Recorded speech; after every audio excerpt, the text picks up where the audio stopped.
Fofona.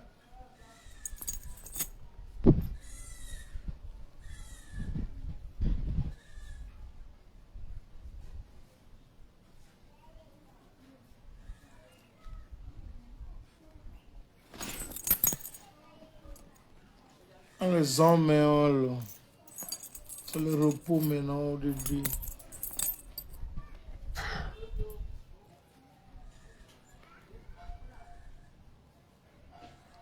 Orphelin du monde, je me suis rendu compte que la vie n'est pas un jeu, la vie est comme une montre. À ça, le gars, le caramel.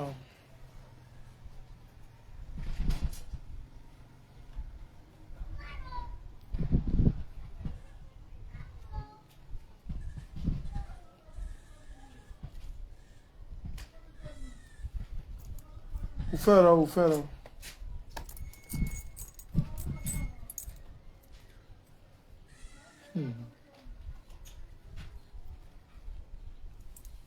Fafta boy, mano video, eles me e eu não Fafta boy.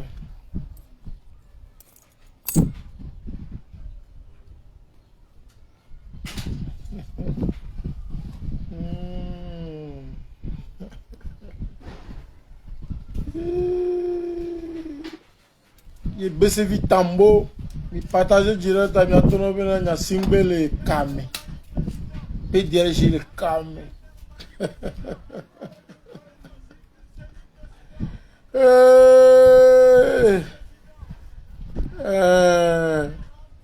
Nous avoir quoi nos stratégies. Faudra nos smart le cerveau mais. Sinon on va mater wa rien niga. Elle veut le gamin. C'est un bon le caméra. Il y a le grand Kofi. Et bien, on a déjà profité, il a donné. Il m'a détaillé sur le bord. Et c'est marrant. Et il y en a qui ont vu à Chaoube Chéri. Et il y a le seul rappeur qui est rappeur presque au le zomena. Mais si on le zomena. Et il y a MC qui a mis tom le jibe ya pone va réussir. Et il y a MC qui rappelle vieux pas le vona, il veut le réunion so, il veut le rénover à Bodoma. Et il y a rappeur, je sais pas. Oh Dieu, why?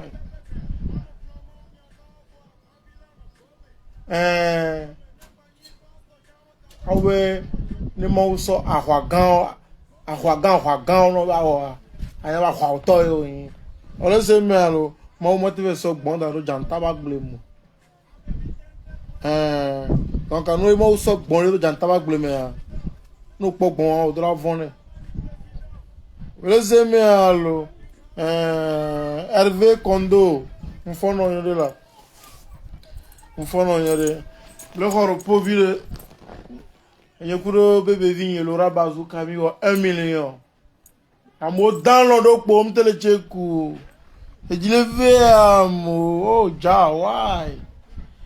Et je le veux on se lève l'unia taille. Mais laissez moi alors. Artiste le pemdo succès. Le possible. Ah ouais. Voilà. Hey, mi obleu. Laissez moi alors. Il y a le beaucoup de me abonna mi egbe. Arnaud Cruz, mon frère. Allez, merci non soutien, merci, tu es un vrai. Nous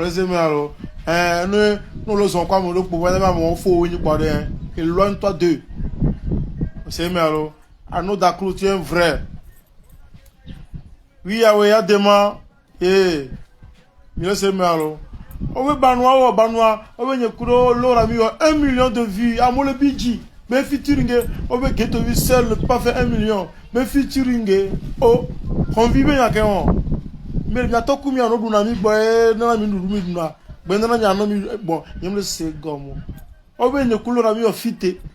Comme fit, il y a un dire 1 million. Vous m'avez bâti sur autant ou fit entre eux. M'te wa 1 million de. Nyabati sino wa fit international le Côte d'Ivoire de. M'te wa 1 million de. Nyabe faux PDR je wa fit le kuro Ghana to we, kuro Benino we. M'te wa 1 million de. Nyabati so wa fit entre e bobo de. M'te wa 1 million de. Wa ke yesu banu kuro bebe yo ya. Il sort argument va be fit. Mi fit national lelo. Mi fit. Maintenant mi fit.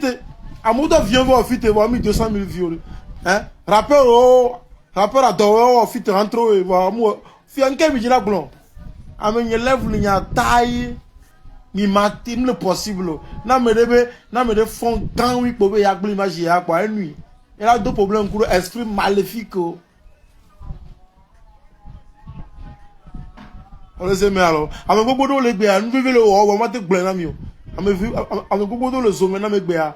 Enu veve le wo afoku le jodo wa yi. We do mnya be e do mnya be geto ke yo le proof bad na yo e na no le wo. On les aime. E do mnya be na geto ke yo le proof bad na e na no le wo. On les aime alors. E do mnya. Amen no le proof bad na mi akpa de fait la sec boy. Enyenye 5-star boy. Mais le c'est allo. Lève nya taille. Nya bati so moyen que le wasi anyum do moyen. Wa nu ke mo o mte we. O mu we po. O mate we chan. Mais le c'est allo. Mi le biji baloe, mi nyate wo komio. O le c'est allo. Amo le so me nam tolo. Grand frère do le jana we o ton le so me tolo. Grand frère de le jana we sur la téléphone. Et le doigt mobono attaqué, il y a le doigt mobono attaqué quoi. Ouais, il y a un défi pour se mener. Parce que grand frère de venir, et sur la téléphone, voilà. Et vient mener le si, il y en a me fait. Et toi, dois janvier si à ma ton, les bandes de mes rats, et rare, on n'a pas ton, n'est pas le domaine avec mon oboy na Rome. Au même moment, nos viol le boga, nos viol le boga, nos viol le boga, nos viol les avancés, les va dominer. Grand frère, il va dominer, grand frère là. Nos vieux les avancer, les va dominer. Au final, il y avait moi et je l'ai tué. Nos vieux, que je l'ai maintenant, au final, moi et je l'ai tué parce qu'on me dit pas avancer. Oh, grand frère, dossier, on te jessim. Mais on de quoi, va croire corriger non. On sait, mais alors, et toi, via, on le souhaiter malheur, né. N'qu'est pas malheur, le beau. On a où il y a chapé, ouais. Ou un dossier, d'avant, on est dans 1 semaine. Ma cacao, ma descendre, qui va à gomme. On sait bien, et revu tirer que mon lélo sa téléphone, on l'a tout revu, avec des dates, quand même. Il y a pas qui me bonne, et va me couer. Avec jeudi, 1er septembre, fier on la tue. Fier qu'on on sa téléphone, les mêlés. Et déjà, on sort gaver les rails, n'a jamais vu au bende ko et no violé quoi on va le sol on va le doubo no vio on va son no je fesse on va doubo fesse no je fesse les bancs je le job no gbere nyantinya et no gbere nyantinya au grand frère no gbere nyantinya fesse on la tue no mtu o amenye geto yo ntande gbegbe on la tue ko on la va 0 grand frère on la va 0 si nous c'est anglais on la va 0 hein. Et quand on sa téléphone on la va 0. Nous nous avons cousin mi yale l'homme. Et n'y a le tonon ne. On souhaite un malheur namo. Fait qu'il y a une blouse souhaiter malheur namo. On souhaiter malheur namo. Allez c'est mais alors. Ok. Grand frère on attend. Bon attend. On avait TikTok dit. Ni ma yon kolo. Pour ma dossier lo. Kaka moula nyabo we. Ni ma bojo. Ma de secret o dare. Le ko le podin konyele ya. Le ko le podin konyele ya. Ma we ba ko. Wa mdumiaji enye 5-star boy mi le se me alo mi mate wa ahoya lolontok o le se me alo ahoya lolontok o le se me alo o le zomenam tolo e tamnya wo le zomenam nti tan dogan kan wi dare le se me alo no vula ba no benya kwa o da no butame se ma unene se vo da no vrasibe Yesu nene miame que le Yeshua miame Yeshua ya Yesu nya c'est mais alors ya Yesu nya ku Maria nya owe ya c'est mais alors Isis Isiris Au-delà de man sibe Isiris nene. Au-delà sibe Farah sibe. Au-delà sibe Dieu nene. Le mind me. On laisse me alors. Au-delà de lèvres de. On laisse me alors. Ame bon Jésus. Et oui, yam le bon ami lo. Ame bon Jésus. Mais le boya. Le connant balo yo. Au-delà non penser. Sibe enceinte trop nene. Au-delà non think. Sibe Isis nene, si Osiris nene, miomi abe yeso yin Osiris ku Isis won, miomi abe nu ya won. Oda no think nene, boy lava bonye. Si no mate do ahoya ji o. Ole zeme alo, mi mate wa ahoya o. Mi le boy côté des années. Mi bloqué, mi te peut mi podi konye. La fille peut des années va m'do gan. M'dogan, me fight comme chaque année chaque année obstacle, chaque année problème, chaque année il peut dire hein amodon pon voir le que mi casser mi na me odoa a me odo pense be geto a me wute geto la te wu amenene tellement ouais c'est Isis et Osiris merci Brian le sage et le panon Isis qu'Osiris mi abe Dieu on le sait mais alors mi o tout mi lo c'est chaque mi o tout waje mau ponu mi wa mi le seo mau ponu mi mau bele enu ke yo are mi o mi mate gble la o ke va le ponu ko yare enu ke mo wora gbeji na o yare amere ke mate gble wa o to pe la gble loko la gble do e yo le gble won tant que gble souhaiter malheur na nya kwa nu nye ke mo ngoda gbeji na wa to la gble imate wa hoya lo ma wo le denpe na me lo le ke mi komdo le ke mi dom pendo le ke mi podin konye do ma wo le ma wo le faji na me on ne penton pojo level anto ya tro tawe ya mi le se me alo parce que imate wa hoya yo ni gouvernement j'aime RPT unire mi la tipo kaka mi ko la duji mi la tipo mi npo c'est mi npo na Togo a Togo mi le no lo élection mi npo na parti au pouvoir mi ni parti au pouvoir mi et ça pour mi dina mi awe lo na se mi jata no ano ji rano dabu vo no gbe d'accord pa mi awe du naji RPT j'aime mi ko la duji mi tout possible mi awe la duji ne sais bien mi doit reconnaître histoire ni mi se mi alo rappeur de pata mi la te réussir sans succès il m'avait dit rappeur vidéo ko adolo wo donc on va succès na on va 50 000 no 50 000 la manager on a 35 000 le mais et pour 15 000 no so na gana bo do se mi ja Romeo il m'a dit rappeur vidéo you do me fight hein et nous que mo do la me no ba o agbeto mo va trouver ngba we ouais non Dio pour la bola c'est parce que bol yo de la pour into pour la bol on laisse mais nyam ko pour la bol nyam ko pour la bol on laisse mais alors et nous commenter wa et nous que mo la gbeji no mate we gbedo te we sabocho mate we gbedo on laisse mais alors donc et nous ya kemlo mi mate va nyo mi roento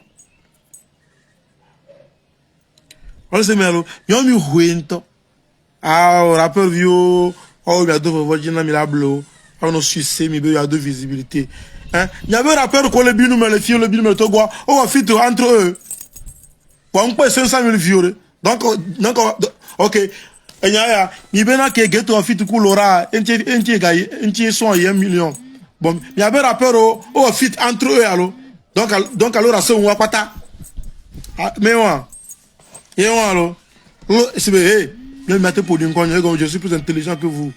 C'est mais alors, je suis plus intelligent que vous. Et alors, adjudant, le gars, il y a un fond quand oui.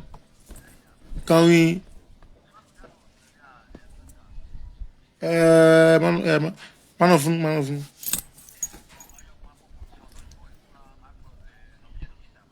Problème là. C'est nous.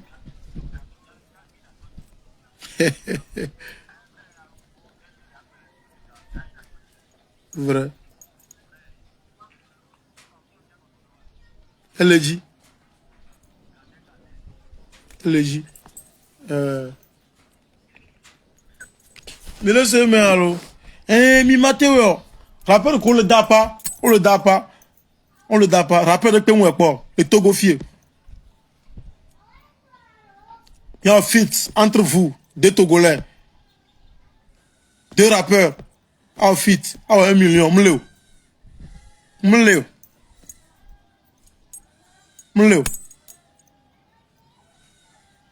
Laissez-moi alors. Donc, à me respecter encore. Laissez-moi alors. Fab Style pour nous. Laissez-moi alors. Togo hip hop et fier pour nous. Sans soutien. Sans soutien. Sans soutien. Yanto minya nyama vo comme c'est yanto minya nyama quoi. Amesa minya quoi. Donc Milabidji Baloé. Je vous ai gagné. Vous avez échoué. I win this game, bro. You lose. Goofy ass motherfucker, you lose. Mais laissez-moi alors. Nyam le futur mais laissez-moi. Yeah, monument est nilo. Monument est legend. Laissez-moi alors. Sans succès quoi. Kabé viole d'abord, bien le succès à moi. Le succès à moi le bien featuring. Wa minte le quoi 400 000 vichamlo. Mais je l'ai bloqué to vibenya. Habame.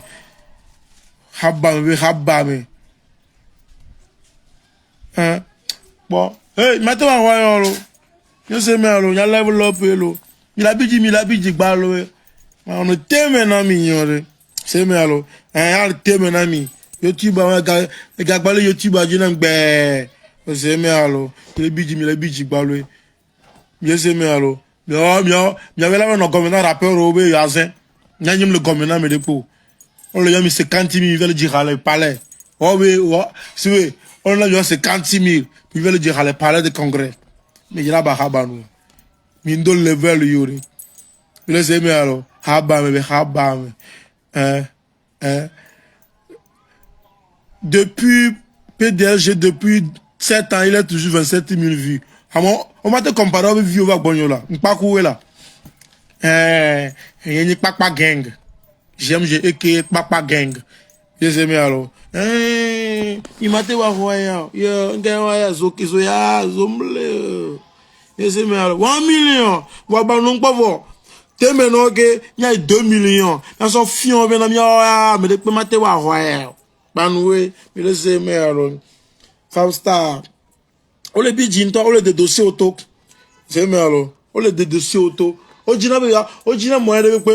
Edo be abe bon be rap technique ya ma rap technique 2 ans il y avait rap technique moi 1 million de vues pour donc il y avait rap technique coup ka beaucoup be rap no divia vieux on l'avait vieux ni joueur hein on l'a pas le nom Messi avec et vieux ne veut dire Michael Obia ka gbo le gbe na wa hein Messi et vieux là dit ame retrouver wa nyenyi noa Facebook ejimi le ya Facebook ejimi la dilete ya mais me tore pem to baju bleu enyi de kai to baju bleu donc respectez-moi Facebook ya dia enyi de kai to baju bleu YouTube dia nye coulora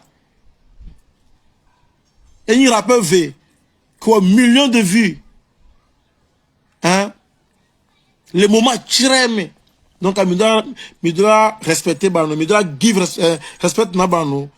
Bano que milon o muso et toku. On se téléphone on la nunya que towa. Et nunya que towa. On se téléphone kwa na nunya que towa. C'est ce que mon père a vécu. L'histoire de mon père n'a partagé. Na monogo ah et towa le ko. On veut sur le téléphone. Ah non on se gantine. Hein? On l'a dit là pour dire encore. Kaka, on a coupé de 1 heure de temps à son test. Kusubile ya pour dire encore les pots. T'as le m'do level longtemps. C'est mais alors m'do level longtemps. Sinon, où wa toku wa no la gbe. Et son loi si filo asi. Bon, on te le ngove vieux mi soir le partager. Wa ya ton pour le long. 5-star boy.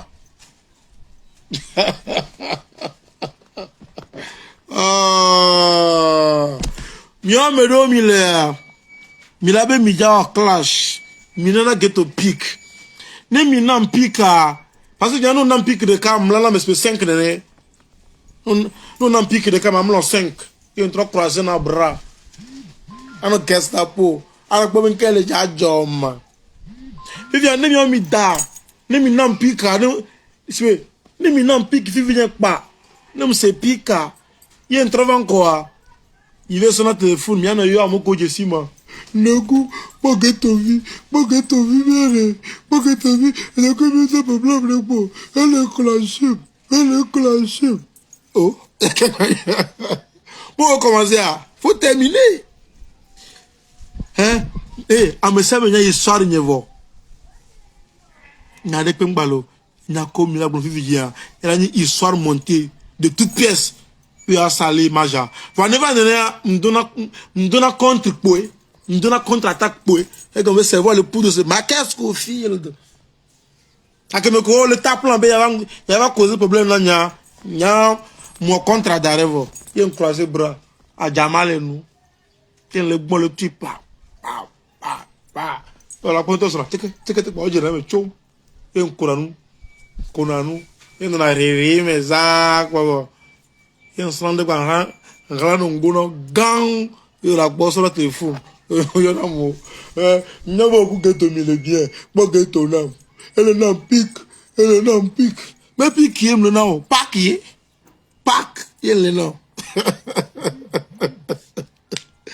hein oh muso do watch et que pendant moi de pendant que bioni bon rappeur quoi oh le succès mais oh la me ombre me azin o mi yo le scène di on to di kakpo mi a mi a le bon moment le concert tu vois mi a venu mi concert de ça me même le dava donc mi a été le pour nous mi a ko le rappeur bo gomme rappeur mi de la kokona be a on de ku o boss and de ku po me no yo le scène di yo na mi e mi khona wan tu mana teta khona mi dana pa nya e gbo mi oble wulo na te ba wa yo lo c'est mais alors même commencer il y avait dossier où les gens bonniers il y a dossier nous à me ça me nya nyovo il avait ghetto via ayadouvie à me ça me nya ayadouvie mi il m'tang donné et nous les fier il avait ghetto via be bombe et mon moto me à me ça me nya à chaque fois moto me ngbalomlo fait que mamlo mpole kelem la signo ani ngba mlona je n'ai rien bon nom la signo OK et que mi la blanco il avait ghetto et on a bodo botoji à me ça me nya ko no gagne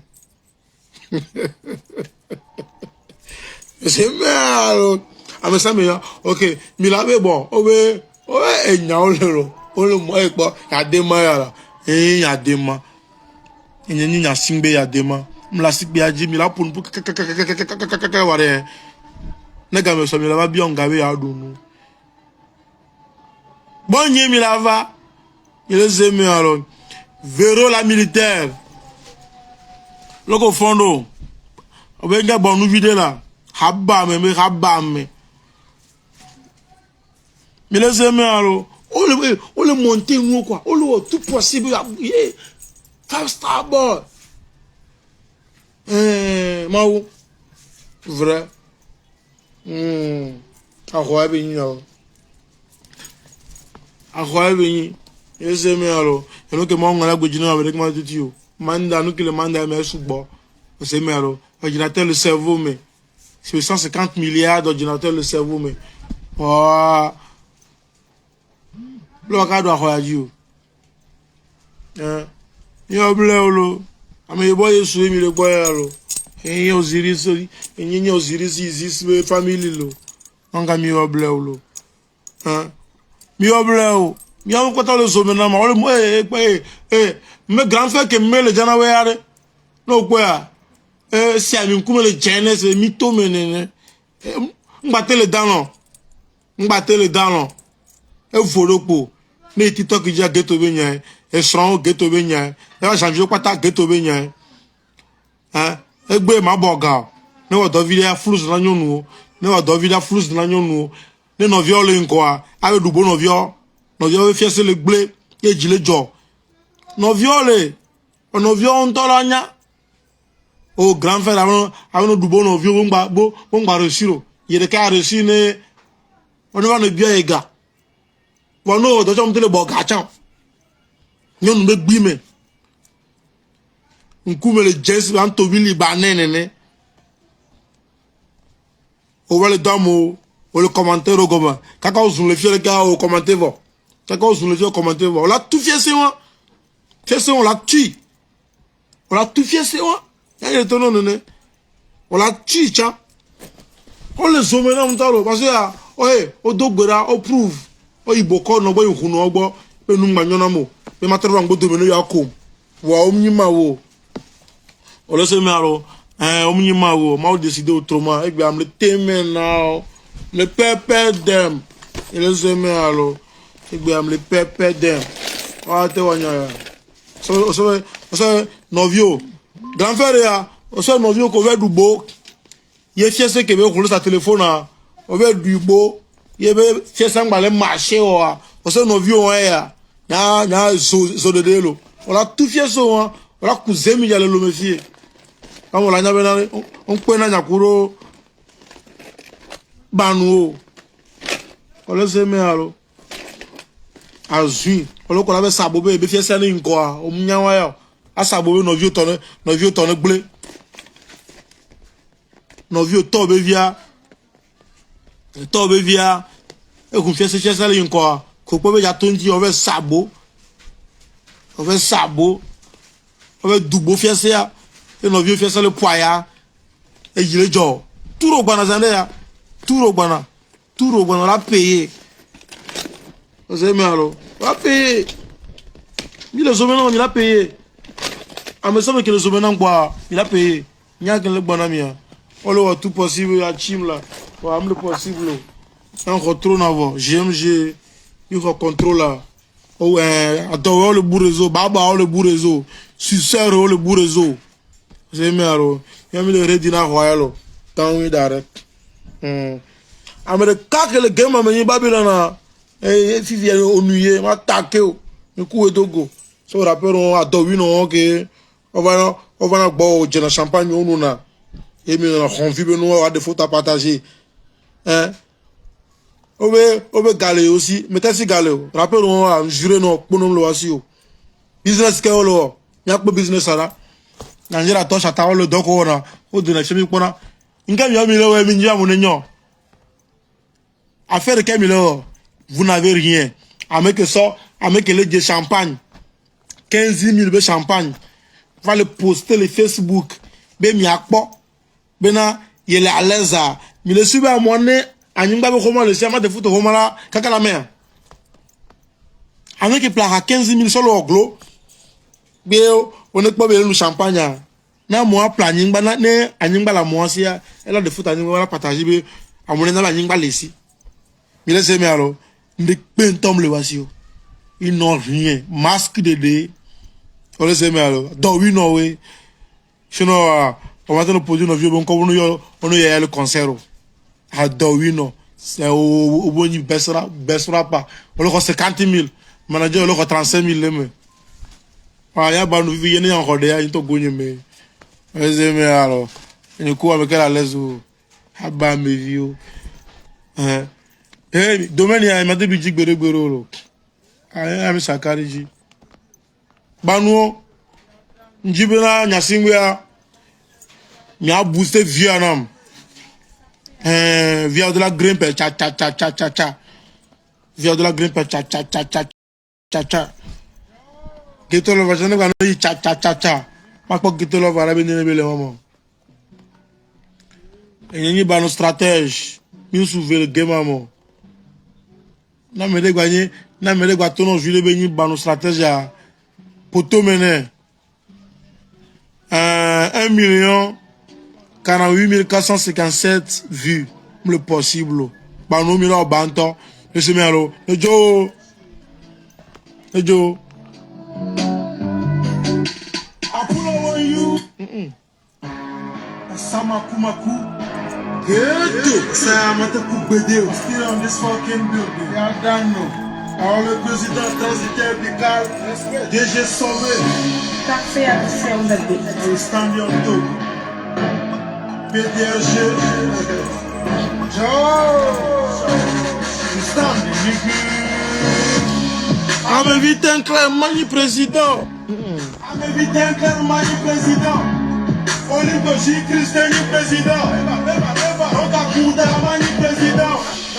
Je suis le Nyassimbe du rap game. Je suis le Nyassimbe du rap game. Je suis le président du rap game. Je suis le président du rap game. Onoge Maya City, mais je n'ai pas mi va libérer. Yaweni a Kwawato le Gemame, Yaweni a Megale Verbere. Les toberons salaire à quoi Chauvignon, Yano Tere Tere. MC Wafia Fiero, Mille. Mille shada tuna kingela mille kwenye de carrera ta boye milla me boya batware konyi le daba me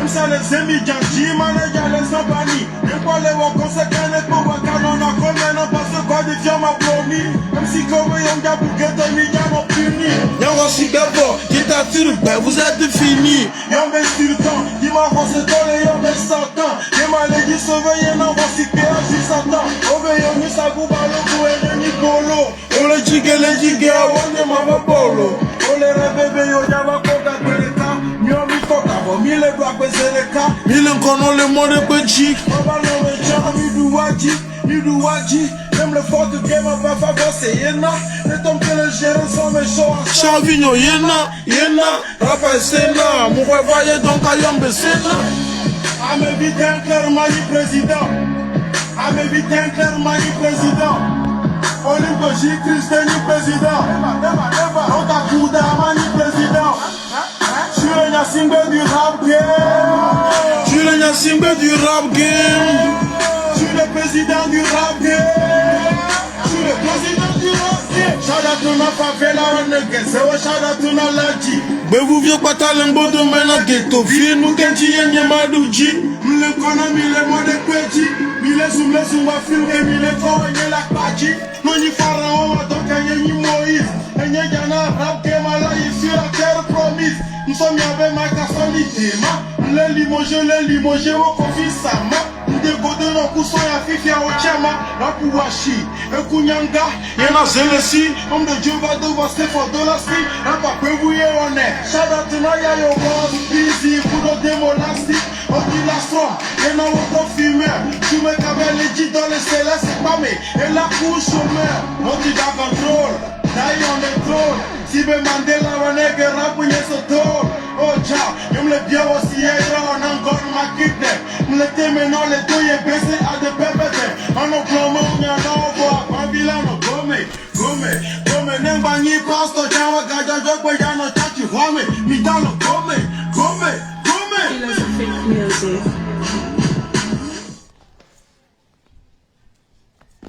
Mano verso. Esse é meu. Mano verso. Eu estava aí por no. Esse é meu. Olha os homens balou lá. E me não ele. Ele tem me Grégoire. Ele tem me Grégoire. Ah, mudando do pouco. O do moyen, o do tout o zéro me vazio. Me le wanda pouco. O le commentaire que gomme. Hein? Nyang po du me be meilleur rappeur dans la noir. Togo to adowe ko bo ni meilleur rappeur. O le suisse mo ka le suisse étranger o ja. O suisse na fitir ka hein. Il y a déjà un fit gros étranger, ouais. Va me donner 1 million. Ma bloqué Ronvi à le cas. Ronvi. Attends, oui, non, quoi.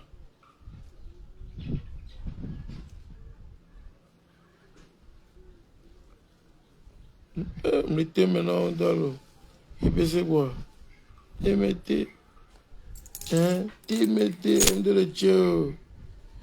Le 2, me le notien. Le 2, me le notien, concernant le Kaya. Le 2, me le notien. Le 3, me le CCL. Quand il veut pas te coller, et pas de le fond, on a dit CCL. Il y a un concert le fond le 3. Concert à me vélo le 3. CCL, toi, il y a tout bon. Il y a 15 ans, il a commencé. 6 t'as pas, il y a 6 t'as pas venu. Donc, on m'a enlevé un os. On m'a enlevé un traîneau, quoi. On a un moment venu. On va un banou. Tu dois un banou. Il y a un grand il y a autre banou. Santana, on va un mitro. Donc, il a concert à Sharp, 15 heures. À quoi Sharp? Bon, on Joe le C16 de quand le tir.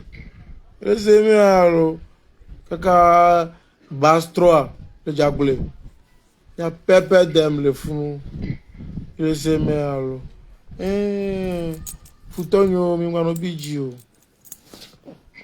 Mano bidjo. Yenye noa. Yenye noa.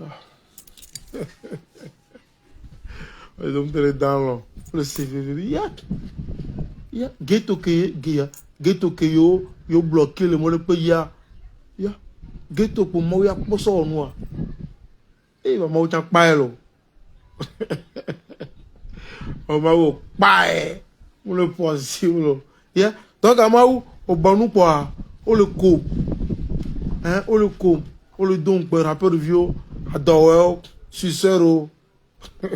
Hein, on leur renonce le poli cogné. Hein. Pour le saboter. Hein? Mon concert de mes filles, c'était un 20 décembre, je crois. Même jour que mon concert, autre boycotté concert, autre organisé concert, Fata!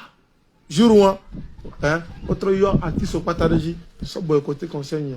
Maman ou le jipo, pour le pont noir, bon. Avoir dans le de mes filles, on me nomine, moi, tricher. Au bon. Et cause.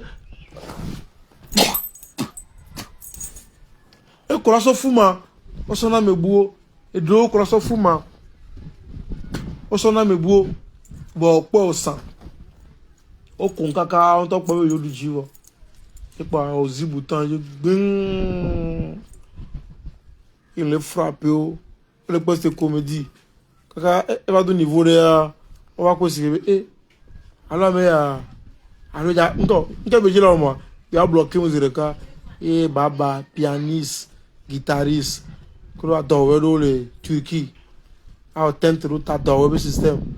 Et donc on le Turquie, on va pas dans le on va mourir quand même. À des photos la médaille, on va partager, mais tout va bien. Avec des photos la médaille, les photos, tout va bien. Donc tout le monde a mis le pot d'oeil. On va là, on va renoncer on va tout possible, il y a moitié, va Dieu, banouillon va Dieu, on m'a pas. Banouillon dogan. Banouillon concité. Il travaille encore. Petit, il y a. Et tu connais. On va dans l'envie là-bas. On va dans l'envie là-bas. Ne va provoquer. Moi, j'aimerais que c'est ça, Chichinga. Ma débé kodo dans les gradis. Ma kumito mene quoi. Ma débé se crée. Ma jessi to benya no benya. Et no se crée comme je ne to ma de to. To câble ya. Ma débé se crée tout. C'est mieux. Vivia, et tu connais. On va tout faire dans CMO. On tout faire dans CMO. Bon, bon, on et nous le maranya. C'est le capitaux final. Mais yo pas non voir. Mais yo mate blanc. Mais non yo blanc. On m'a gagné à son contrat de honneur. On va tout faire dans CMO. Et on va tout faire c'est bien non yo manu yo. Mama show. On va bien na ko ni CMO vondi ya. Mo be CMO chon le wa me. On se mero. Be ko ni enu ya vondi ya. Ko ni CMO vondi ya. On se andi pe que le ya me il y a le blanc, il y a le noir. Ko ni CMO vondi ya. Maoudo CM vrai on va le booster nous. CM ko le manu yo am le dak penami.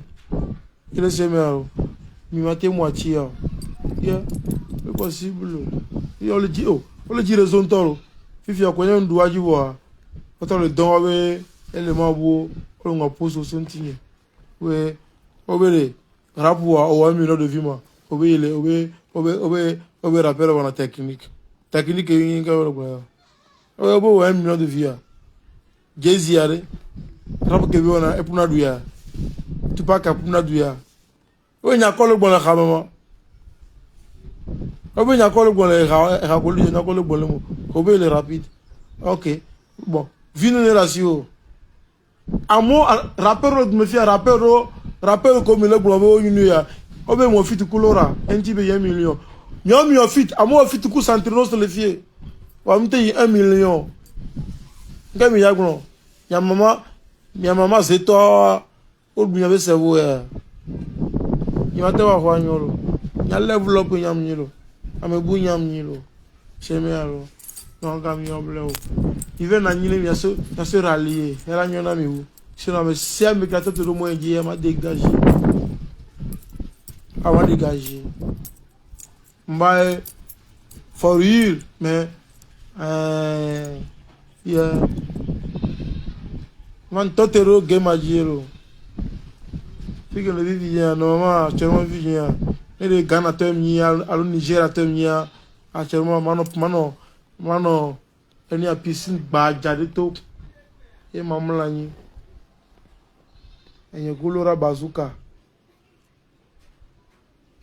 reseme alo ino no champagne ano popo ano champagne le piscine ato ano popo ina ji cameraman le kwa no filmer mi ni ano kia yo reseme alo ano sigba akali kwala yile ga cuisiner le teko cuisiner la sauce zava adapté quand demander si choco Salomon ami je le suis les amis à mélanger comme couteau boy pour mademoiselle Bélanger en tout quoi alors que venant couleur bazooka ni non piscine ato mi a bozanyo de boire la place nami voilà ça papa oui choco ni je chichon ha on les amis alors et mi la gana poata ano popo ano ban champagne ano popo ano gba champagne do futoji na so celebrate 1 million view wa de boy gam le banusi on gagne et dans les hommes de filles sinon actuellement il m'en fait on doit plus possible nenyo wa 1 million de views hein nenyo wa 1 million de views on va organiser caravane Waki banwe on te le bon le temenal le temenal yeah alors go na poata c'est bim no ahayo no champagne c'est bon champagne la fa joko nini et mi no champagne fa joko nini awa ento ma cité on attaque bi kadi de me gâteau venya et on son segge cla clo segge cla ko ka we ke ma bebe vigne lora le te colano eso alors sur l'alimena et sur le te colano ne et mi lo pa le pogbaji chéri le pas movementado on t'a boto be nyara be mano na mula o se me alo a mi lange pa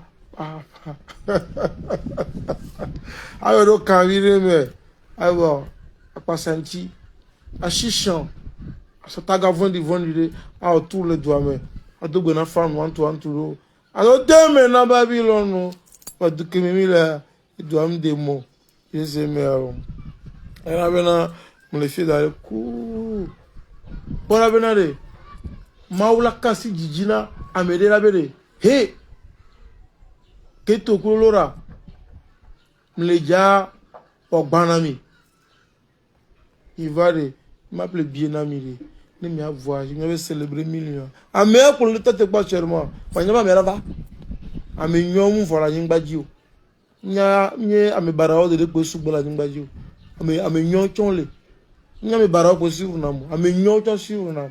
On la va, y le vent. À se plaindre pas. À se plaindre pas. Pas. Moi, eh, ma ou le laisser là, m'talo. Quelqu'un zoom. Eh, ma ou pailo. Eh, adoré en réunion. Oh, ben ce sont les vrais qui ont un badge bleu. Mais nous boni à mes vrais quoi. Là, deux badges bleus. Moi, quelques semaines, ma ou n'a un badge bleu le Facebook. Et voilà. De doses, ton. Avec le taux moyen, moyen, oui, Apolline. Ouadje. O quoi va? O ben yon wana tibo. Ben yon wana tibo. O réunion le Facebook. Eh, trop que les groupes les. Ni WhatsApp dit, trop invité CMO, tout fait, on va nous nyeo. O ben yon wana tibo. Ndi de ce cas, mlen no maintenant, ghetto love. Et au lieu de oh, dodo si ton. Adore, on va me prévu. Trop t'es maintenant. On les aime alors. Et vie vient. On va vu. Moi, on va foutre 1 million de vues. Ma ou n'aime bien d'ailleurs. Bon, alors il y a bien le voir. Remarque que moi, il y a bien ma ou d'ailleurs moi. N'aime bien ma ou d'ailleurs ma ou on est là moi. Voine na mo le zuma. Par exemple, il y a mo le zuma que tu veux gagner la siwa. Ma ou nanga. Na mo le zuma que tu veux au moins tu bois. Ma ou n'aime tu. Il y a ezunke me dit be futon no zuma. Il y a bien zumba que tu veux gagner la siwa. Que tu veux gagner la siwa. Parce que nous me le zumba ma ou bina jikware. Nous que me le ballon la signe ma ou bina jikware nana mo. Donc a bino zuma na. Bino zumba mi pauvre. Que tu veux tu es pauvre. Les amis allo. Nous me le zumba quoi ma ou la ga biji kware. Ya la funje kaya gogo. Donc maya vraiment il base avant. Les amis allo. Mano biji. Sia. Não que mal na minha. A ver não caga na minha sim. Eu sei meu. Melhor que ela te coname.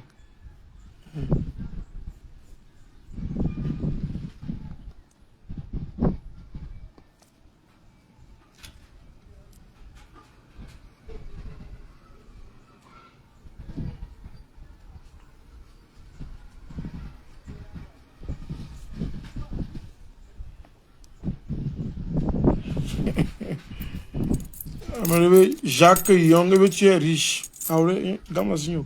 Même Zumbe, Zumbe, tu es pauvre. Tu es riche. Même bon Zumbo.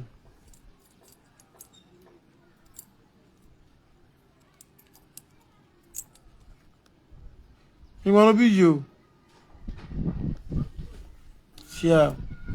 Il m'a dit yo.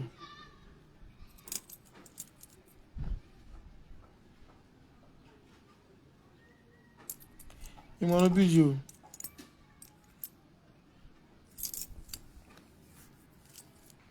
On va dire que quand le caméra, on doit quand même dire.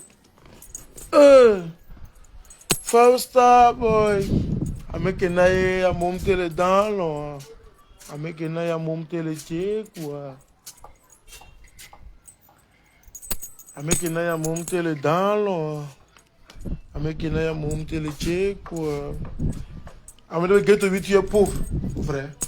Nous les disons nos blancs, les hommes non. On doit quand même dire.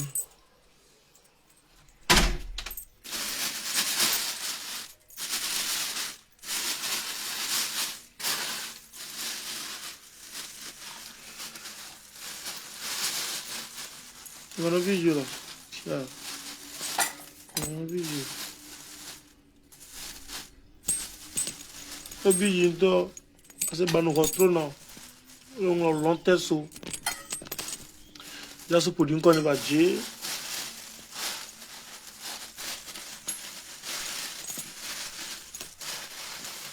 Adi.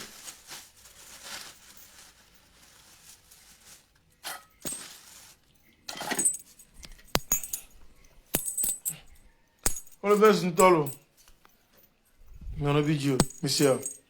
Para nome Gladi. Vidéo à monter cha. Geto Lovani 2 millions de vues. 2 millions. Geto Lovani 2 millions. Nassimbe Ani 1 million.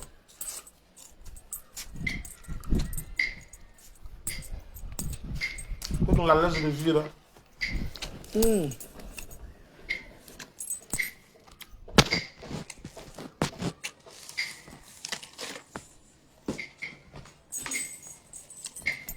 Il m'a donné un petit mobile.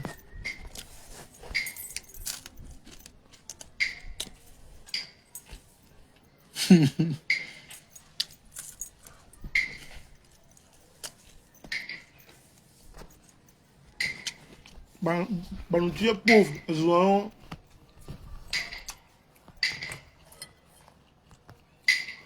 Il n'y a pas qui sont au featuring entre eux. Ni 1 million de vues. Il y a des rappeurs au featuring étrangers. Bon. On featuring étrangers. On mis 1 million. Mais il y a un autre. Azul.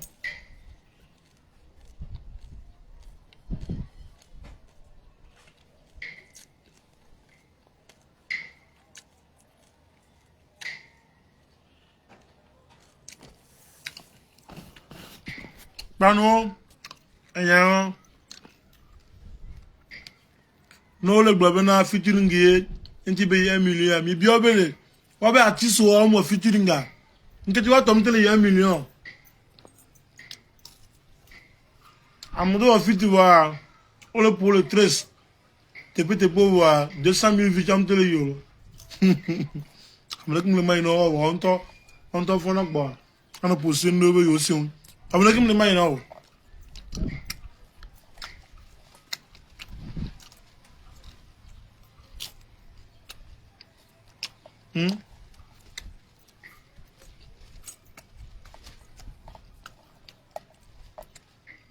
Minuit.